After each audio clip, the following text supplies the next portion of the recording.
In this lesson, we're going to introduce the concept of storage area networks. So what is a storage area network, or SAN for short? So a SAN is a specialized and dedicated high-speed network that provides network access to block-level storage. So there's a couple of concepts, key concepts I want you to realize in this statement. Number one is a specialized and dedicated high-speed network. So a SAN is a network. And number two, it's block-level storage, or provides network access for block-level storage. Those are the key things that I want you to remember when you hear the term SAN. So a SAN is made up of hosts, servers, switches, and storage arrays. Very often in the data center, you will hear the jargon thrown around with regards to SAN, meaning different things. For example, like the storage array or the disk array. Oh, let's just put the data or the files on the SAN. And it's kind of a loose term sometimes in the data center, but whenever I refer to it, and the technically accurate way of referring to a SAN is that it's actually a network, not just a storage array. A SAN sometimes is used interchangeably with a storage array, which I just mentioned. It uses three protocols: Fiber Channel, which is FC, Fiber Channel over Ethernet, which is FCOE, and iSCSI, or Internet-based SCSI. So the big thing to realize with Fiber Channel, that's block level storage, it uses a lossless protocol because of the fact it is block level. Block level storage has to have guaranteed transmission from the host to the storage. If not, you're going to run into all sorts of problems. This is a big departure from your traditional TCP IP and Ethernet based network, which is best effort delivery. In storage, that just would not work. So now let's jump into the history of storage area networks. So SAN, again, is not a new concept. It was introduced in the 1990s and grew in popularity in the 2000s. And again, this was back when the traditional model of storing data was individual silos where each server had its own direct attached or locally attached storage.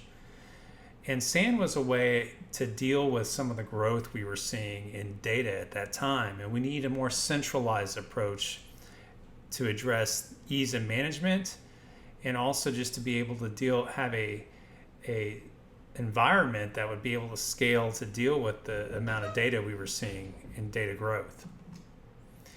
Initially, it was very expensive and only used by large enterprises, and that was the case. The first protocol introduced for storage area networks was Fiber Channel, and Fiber Channel required dedicated hardware and specialized switches and specialized adapters in the servers called HBAs. So it was exponentially more expensive than using your traditional Ethernet network with other technologies like NAS. But the thing about SAN was, being block-based, it was a network that was purpose-built, and it was a protocol that was purpose-built to deliver SCSI commands across a network. So from a host perspective, it didn't realize it was traversing a network to talk to its disk. It just seemed like a locally attached disk from the host operating system's perspective. It was a better method to centralize data among multiple computers compared to general purpose servers and DAS. And the key thing to remember here is, without SANs, we would have never had virtualization, at least virtualization, server virtualization, the way we understand it today. So it was really that first step as we moved into more of that virtualized, software-defined data center, public cloud, is we had to have an approach to be able to allow different hosts to be able to share the same data. iSCSI was introduced and was a more cost-effective option. So iSCSI was TCP based. So there were certain challenges that iSCSI had. The fact it was TCP based that made it not as reliable as Fiber Channel. However, it allowed smaller organizations to be able to build storage area networks, and made it more cost effective because you didn't necessarily have to have all that dedicated infrastructure. Just like NAS, you could use your general purpose network gear that may already be in place to be able to pass iSCSI traffic. So it definitely brought SAN to the masses and to most organizations, and it really caused and allowed SAN to take off. And at that point, we're talking probably as we got into the 2000s.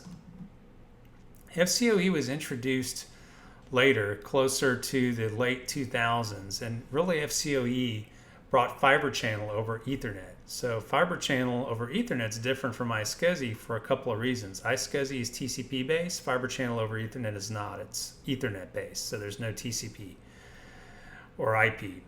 So Fiber Channel over Ethernet was a move to allow more to convergence of both Ethernet or LAN and Fiber Channel SANs under one cable. In this case was 10 gig networks. And at that time, 10 gig was really starting to grow, and the industry was needing a 10 gig transport in order to be able to handle the type of throughput and what applications were requiring.